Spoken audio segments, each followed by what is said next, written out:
Hey everyone, welcome back to the channel and another one of our 1/72nd scale diecast reviews, and today we've got ourselves an IS-3. Now they were a Soviet heavy tank, part of the IS line of tanks developed by Russia during World War II, of course. The IS-3 would be built from 1945 to 1947 with around 2,311 IS-3s made, but they did not take any part in World War II combat. The IS-3Ms here are a modernised version. And of course, this particular one here that we've got in our hands is one from Egypt.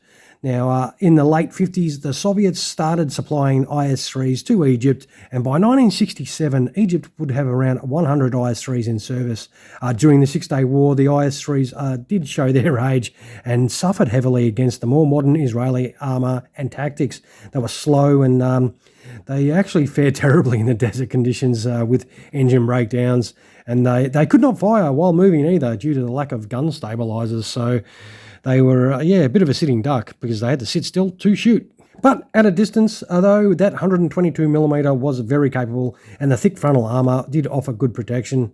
Egypt would scrap their remaining IS-3Ms, I think, in the 80s, but let us take this awesome-looking Perspex cover off these models.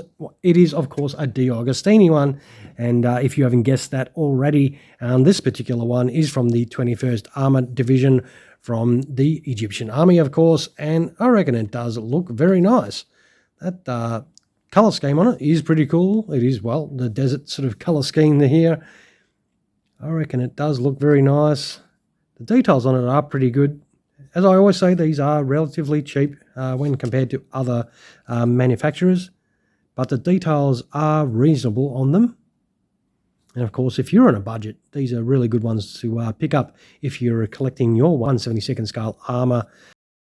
Does that 122mm move? It does have some very slight elevation and depression, but that is no big deal. Does the turret move? We better check that out. Oh, it's a bit stiff. Oh, it does move, but mine does not move easily. It probably just needs to be worn in. This is a brand new model. But yeah, it looks pretty cool. It's got a great MG on top of that turret there. That does have some really nice detail.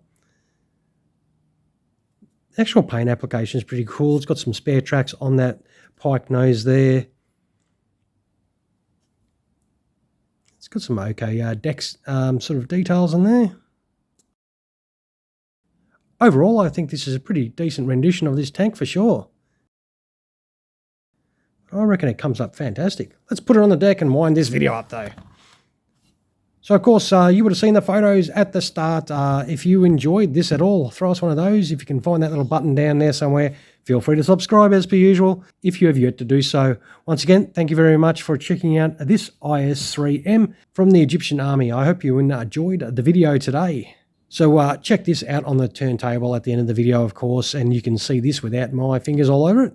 Thank you so much for spending your valuable time, as usual, watching one of my videos. I really do appreciate it. All right, everyone, you all have a fantastic rest of your day. Cheers.